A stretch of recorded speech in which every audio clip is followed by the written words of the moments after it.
Congress party ఎన్నికలకు ముందు బీసీల సమస్యల పరిష్కారానికి కృషి చేస్తామని, బీసీలకు జనాభా దామాస్ ప్రకారంగా అన్ని రంగాల్లో ప్రాతినిధ్యం ఇచ్చే దిశగా ముందుకు సాగుతామని, అందుకు అనుగుణంగా కామారెడ్డిలో బీసీ డిక్లరేషన్ చేయడం జరిగింది. అందులో ప్రధానంగా కులగణన వెంటనే చేపడతామని, 6 నెలల లోపు కులగణన పూర్తి చేసి ఆ నివేదిక ప్రకారంగా ముందుకు సాగుతామని, ఈలోపు స్థానిక సంస్థల్లో 42% రిజర్వేషన్లు అమలు చేస్తామని ఎన్నికల ముందు కాంగ్రెస్ పార్టీ హామీ ఇచ్చింది.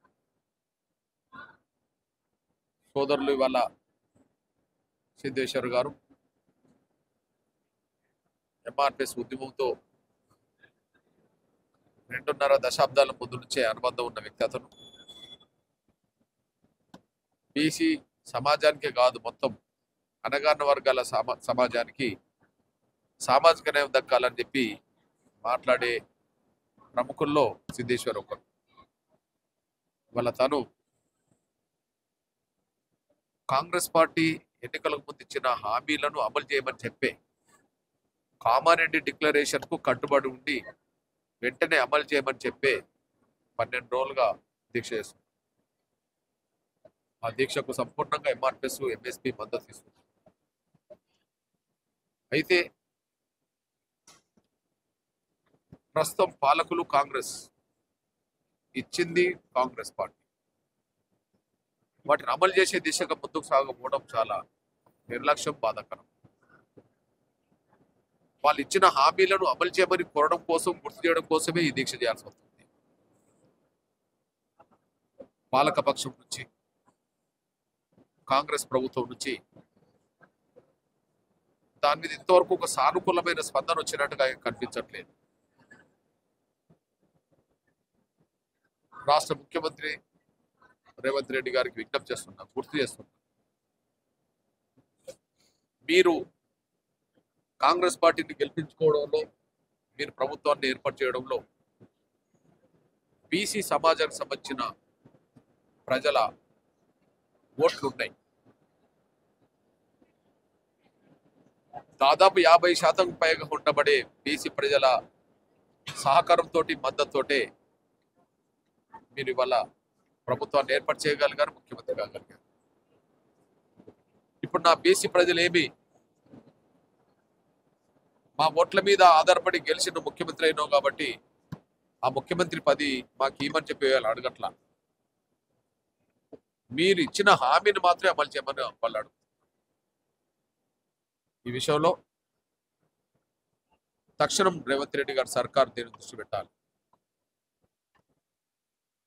కులగణన నిర్వహించడానికి నెలల తరబడి టైం తీసుకోవాల్సిన అవసరం లేదు.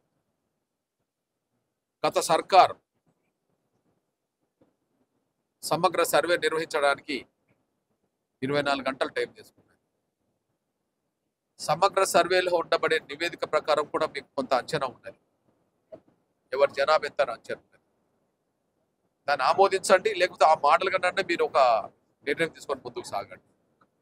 ఇంత సమయం లేట్ చేసి ఈలోపు 42% రిజర్వేషన్లు కూడా అమలు చేయకుండా నువ్వు స్థానిక సంస్థలకు ఎన్నికలకు పోతే అది బీసీ ప్రజల్ని, 50% పైగా ఉండబడే బీసీ ప్రజల్ని మీరు విస్మరించినట్టు అవుతుంది. విస్మరణ గురైన వర్గాలు ఎప్పుడు కూడా చైతన్యవంతం అవుతే ఖచ్చితంగా అది మీకే నష్టానికి దారితీస్తుంది అనే విషయాన్ని మర్చిపోదని కూడా గుర్తు చేస్తూ నేను విజ్ఞప్తి చేస్తున్నా, మాదిగ రిజర్వేషన్ పోరాట సమితి నా బలహీన వర్గాల పక్షాన ఉంటుందని నేను గుర్తు చేస్తున్నా.